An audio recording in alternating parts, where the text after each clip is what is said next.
નમસ્કાર. ચાલો આજે ભૌતિકશાસ્ત્રના એક બહુ જ મજેદાર અને સાચું કહું તો એકદમ જાદુઈ નિયમ વિશે વાત કરીએ.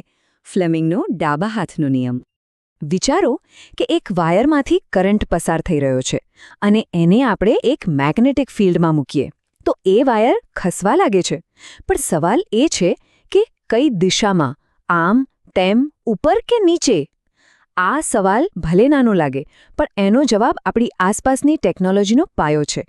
તો ચાલો આ રહસ્ય પરથી પડદો ઉઠાવીએ. તો એ બળ કઈ દિશામાં લાગશે?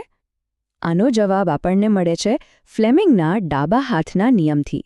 ચાલો સમજીએ કે આ નિયમ શું કહે છે. જો એકદમ સરળ ભાષામાં કહીએ ને તો આ નિયમ એક ટૂલ જેવો છે, એક ગાઈડ જેવો. એ આપણને બસ એટલું જ કહે છે કે જ્યારે કરંટ અને મેગ્નેટિક ફિલ્ડ એકસાથે આવે તો એ વસ્તુને ધક્કો એટલે કે ફોર્સ કઈ દિશામાં લાગશે, બસ આટલું જ.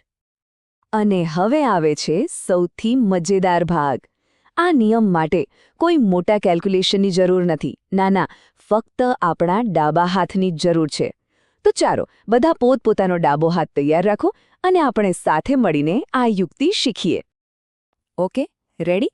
સૌથી પહેલાં ડાબો હાથ આગળ કરો.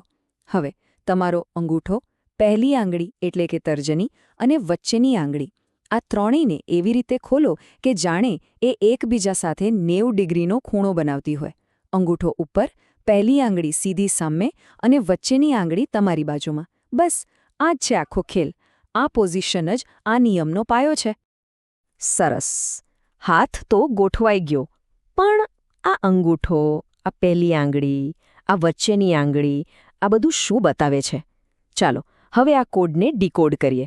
દરેક આંગળી પાછળ એક ખાસ મતલબ છુપાયેલો છે. અને આ મતલબ યાદ રાખવા માટે એક જબરદસ્ત શોર્ટકટ છે. શું છે? એ છે FBI. હા, એ જ FBI. આ એક નાનકડી ટ્રીકથી આ નિયમ જીવનભર યાદ રહી જશે. તો આ FBI કામ કેવી રીતે કરે છે? ચાલો જોઈએ. અંગૂઠો એ છે F એટલે કે ફોર્સ, મતલબ કે બળ. પહેલી આંગળી એ છે B એટલે કે મેગ્નેટિક ફિલ્ડ, ચુંબકીય ક્ષેત્ર. અને વચ્ચેની આંગળી એ છે I એટલે કે કરંટ, વિદ્યુત પ્રવાહ. જોયું? અંગૂઠો F, પહેલી આંગળી B, વચ્ચેની આંગળી I. FBI. કેટલું સરળ છે? ઓકે, તો નિયમ તો સમજાઈ ગયો, પણ આનો ઉપયોગ ક્યાં થાય છે? આ કોઈ થિયરી નથી. આ આપણી દુનિયાને ચલાવે છે.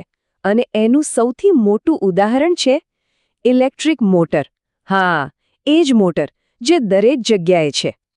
પછી એ પંખો હોય, મિક્સર હોય, પાણીની મોટર હોય કે પછી ઇલેક્ટ્રિક ગાડી હોય, આ બધાની અંદર રહેલી મોટર આ જ નિયમ પર ચાલે છે.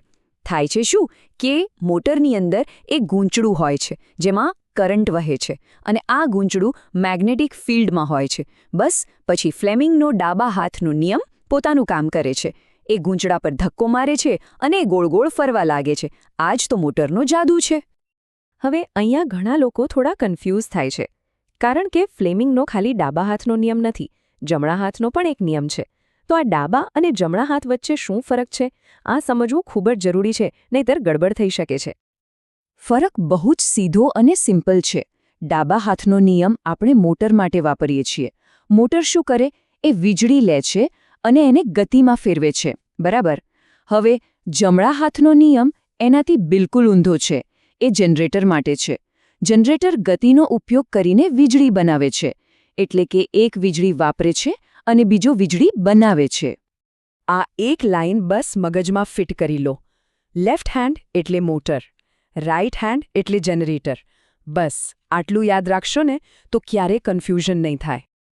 તો આપણે જોયું કે કેવી રીતે આ એક સરળ નિયમથી આખી ઇલેક્ટ્રિક મોટર ચાલે છે.